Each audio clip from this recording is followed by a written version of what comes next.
कल रात के हादसे के बाद शाहपुर गांव में सिर्फ खौफ और अंधेरा था। लाशों पर 2 दांतों के गहरे निशान और भोला और अगर का भयानक रूप। सब कुछ सिर्फ शुरुआत थी। पिशाच अब गांव के अंदर आ चुका था। कल रात के बाद शाहपुर गांव जैसे अपनी पहचान ही खो चुका था। सुबह हुई लेकिन लोगों को लगा ही नहीं कि रात खत्म हुई है। हर चेहरा डरा हुआ, हर घर के बाहर सन्नाटा। मंदिर के घंटे की जगह लोग अपनी तेज धड़कनों की आवाज महसूस कर रहे थे। संजय घर के बाहर खड़ा था। उसकी नजर बार बार जंगल की तरफ जा रही थी। कल और आज के बीच कुछ बदल चुका था। ये सिर्फ मौत का डर नहीं, किसी के होने का एहसास था। स्वाति घर के अंदर बैठी थी।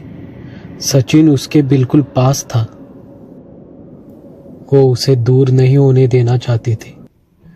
कल रात बार बार उसके दिमाग में चल रही थी। रमेश का चेहरा, उसकी आंखें और वो 2 दांत। गांव के बीच 4 जवान इकट्ठा हुए। महेश, राजू, देवा और प्रताप।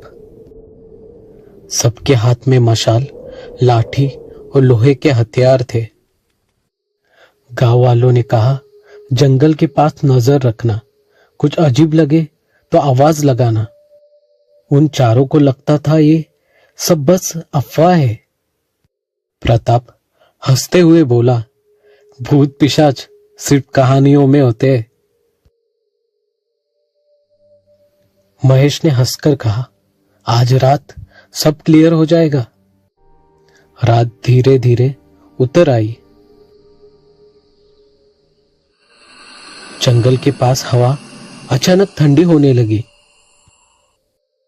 मशालों की आग हिलने लगी, जैसे हवा नहीं सांस चल रही हो। महेश सबसे आगे चल रहा था।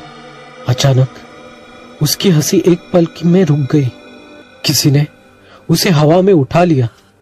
महेश का शरीर हवा में लटक गया, पैर जमीन से ऊपर और आंखें फैली हुई। अंधेरे में 2 लाल आंखें चमकी। एक तेज झटका पड़ा और महेश जमीन पर गिर पड़ा, बिल्कुल सूखा हुआ। राजू घबरा गया और भागना चाहा। उसके पैर जैसे जम गए थे। उसकी गर्दन पर ठंडक महसूस हुई।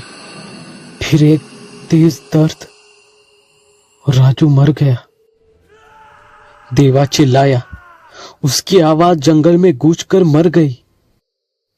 उसके सीने के पास लाल चमक हुई और अगले ही पल वो घुटनों के बल गिर गया। प्रताप भागा बिना पीछे देखे। वो जंगल में गुम गया। तभी उसे महसूस हुआ उसके पीछे कोई है। और फिर अंधेरा। उसी रात स्वाति ने नींद में करवट बदली। उसने सपना नहीं देखा, उसने खुद को देखा। पुराना गांव, जलती मशाले और लोग जो उसे देखकर पीछे हट रहे थे। एक आवाज उसके बिल्कुल पास आई, इंद्रायणी। स्वाति की सांस तेज हो गई। सीने में दर्द उठा। वो आंखें खोलकर सीधा बैठ गई। सचिन घबरा कर रो दिया।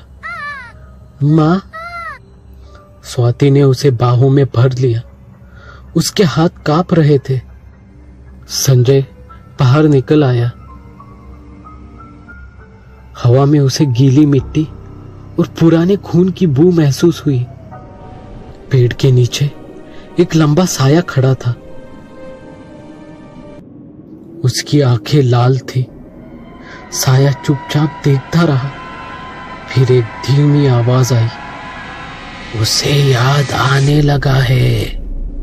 संजय आगे बढ़ा, लेकिन साया हवा में घुल गया। जमीन पर मिट्टी में खून के निशान रह गए। सुबह हुई। गांव के लोग बाहर निकले और 4 लाशें देखी। खून नहीं था, सिर्फ गर्दन पर निशान। कुछ बुजुर्ग एक दूसरे को देख रहे थे, आंखों में डर, जैसे कोई भूला हुआ नाम उनके गले में अटक गया हो। हवा में पहली बार वो शब्द निकला, इंद्रायणी।